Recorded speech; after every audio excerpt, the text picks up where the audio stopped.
चलिए नर्सिंग घोटाले से जुड़ी बड़ी खबर आपको दिखाते हैं, जहां मध्य प्रदेश के बहुचर्चित नर्सिंग घोटाले में उच्च न्यायालय ने बड़ा कदम उठाते हुए सत्र 2022-23 के जीएनएम प्रथम वर्ष के करीब 30,000 छात्रों के परीक्षा परिणाम जारी करने पर फिलहाल रोक लगा दी है।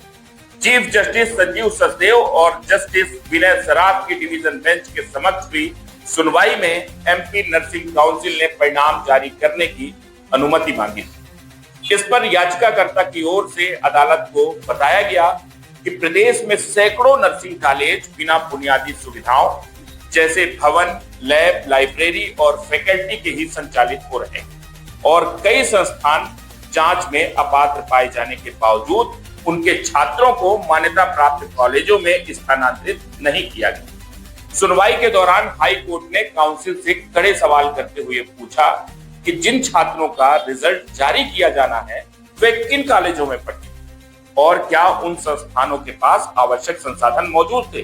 कोर्ट ने सभी 400 कॉलेजों में अध्ययनरत छात्रों की विस्तृत जानकारी पेश करने के निर्देश देते हुए स्पष्ट किया कि जब तक पूरी जानकारी और रिकॉर्ड प्रस्तुत नहीं किया जाता तब तक किसी भी प्रकार का परीक्षा परिणाम जारी नहीं किया जा सकता।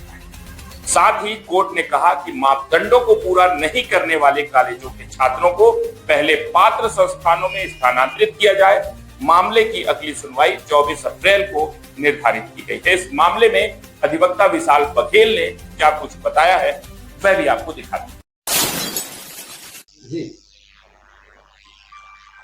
जी जो नर्सिंग से संबंधित पीआईएल हमने 2022 में दाखिल की थी, जिसमें हमने मध्य प्रदेश में खुले हुए सैकड़ों की संख्या में उन कॉलेजों को चुनौती दी थी जो कि बिना इंफ्रास्ट्रक्चर, बिना लाइब्रेरी, बिना लैब और बगैर फैकल्टी के चल रही थी।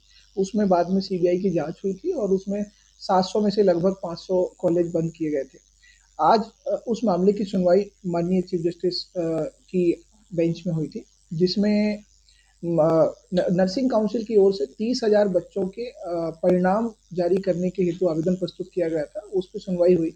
उसमें हमने आपत्ति प्रकट की कि उसमें किसी भी प्रकार के उन्होंने बच्चों की डिटेल्स कि किस प्रकार वो किस कॉलेज से पास आउट हुए हैं या कि वो कॉलेज के पास संसाधन थे या नहीं थे या फिर वो सुटेबल थे या अनसुटेबल थे, ये सब चीज़ें कोर्ट को अवगत कराए बगैर सीधे आवेदन प्रस्तुत किया था। उस मामले में आज सुनवाई के बाद कोर्ट ने नर्सिंग काउंसिल को आदेश दिए हैं कि वो सभी तथ्य प्रकरण में पेश करें कि वो सारे बच्चे आखिर किन कॉलेजों के हैं, वो कॉलेजों की वर्तमान स्थितियाँ क्या हैं, उन छात्रों को अगर अपात्र कॉलेजों में थे तो उन्हें ट्रांसफ़र क्यों नहीं किया गया।